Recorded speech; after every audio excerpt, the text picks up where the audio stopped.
Meet Jake. Jake is a young bartender in Tombstone, Arizona, a small town known for its dusty streets and rough characters.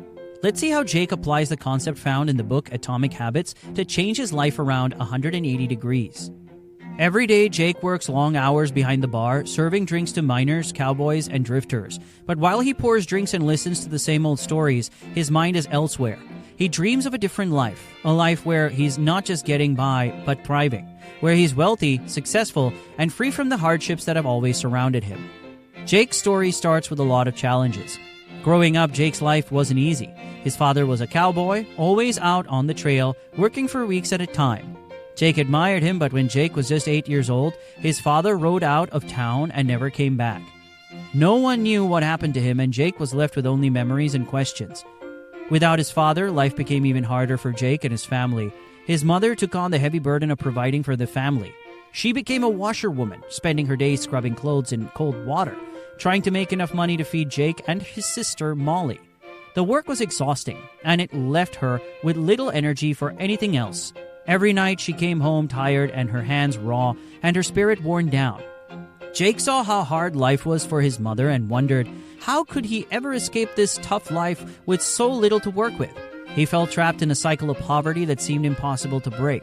But deep inside, Jake knew he wanted more. He wanted to change things, not just for himself but for his family. When Jake was 14, he made a tough decision. He quit school to help support the family. He found a job washing glasses in the back of a local bar. It wasn't much, but it was something. His small income allowed his mother to take a break from washing clothes, even if only for a little while. The small act gave Jake a sense of purpose and fueled his desire to do more. Every night as he lay in bed, Jake dreamed of a better future. He imagined a life where his mother didn't have to work so hard, where they lived in a nice house, and where he had enough money to never worry again. But these were just dreams, and Jake knew that dreaming alone wouldn't change his reality. When Jake turned 16, the bar owner noticed his hard work and reliability. Impressed, he promoted Jake to bartender. It was a big step up from washing glasses. Jake was proud of the promotion, but the job wasn't easy. The bar was often filled with rough, drunk men who could become violent at the drop of a hat. Jake had to learn how to handle these situations quickly, but the extra money made it worth the trouble. Now his mother could work even less, and Jake felt like he was starting to make a real difference. Still, Jake knew that being a bartender wasn't his dream. He didn't want to spend his life pouring drinks and breaking up bar fights.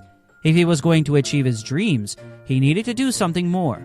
Something that would take him out of this small town and into a life of success. At 17, Jake started to think about business ideas. He began talking to people around town, asking questions and learning everything he could about running a business. He paid attention to the details, noticing things that others overlooked. One day while cleaning up, after another long shift, Jake noticed that the taps on the liquor barrels were poorly made. They leaked, looking cheap, and needed replacing often. It seemed like a small problem, but to Jake it was an opportunity. And that's when Jake got an idea. What if he could make better liquor taps? Taps that didn't break, that looked good, and that would last.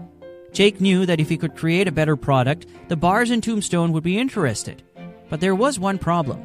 Jake didn't know anything about making taps, and he didn't have the money to start. Determined, Jake sought out help. He approached the town blacksmith, a kind old man named Mr. Turner, who had been making tools and horseshoes for as long as Jake could remember. Mr. Turner was known for his skill and his generosity, often teaching young men in the town a thing or two about blacksmithing. Jake asked Mr. Turner if he could teach him the basics of metalworking so he could learn how to make these taps. Mr. Turner agreed, but there was a catch. Jake would have to work for him in exchange for the lessons. Jake didn't hesitate. He offered to sweep the floors, clean the forge, and do whatever was needed in return for the knowledge. Mr. Turner admired Jake's determination and took him under his wing. The work was tough and the learning curve was steep. Jake spent his mornings at the blacksmith shop and his afternoons and nights at the bar. He learned how to shape metal, how to use the tools, and how to create the parts needed for his taps. It wasn't easy, but Jake was committed. He knew that this was his chance to change his life. But there was another problem. Jake didn't have the money to buy the supplies he needed. After thinking it over, he realized there was one area where he could cut back. Every night after work, Jake would have to drink to unwind. It wasn't much, but it added up. Jake decided that if he was serious about his dreams, he would need to give up that drink and use that money to buy supplies instead. It was an easy decision. He enjoyed that drink, but he knew that his future was worth more. So Jake made the sacrifice. He sold all the liquor he had at home and used the money to buy his first batch of supplies. It wasn't much, but it was a start. Slowly but surely, Jake began making his first taps. They were rough at first, but with Mr. Turner's guidance, Jake improved. He learned how to add a rubber ring inside the tap to prevent leaks, how to make the metal shine, and how to add designs that would make the tap stand out. By the time Jake turned 18, he had created something special. His taps were strong, sturdy, and well made. He was proud of his work, but the real test was still to come.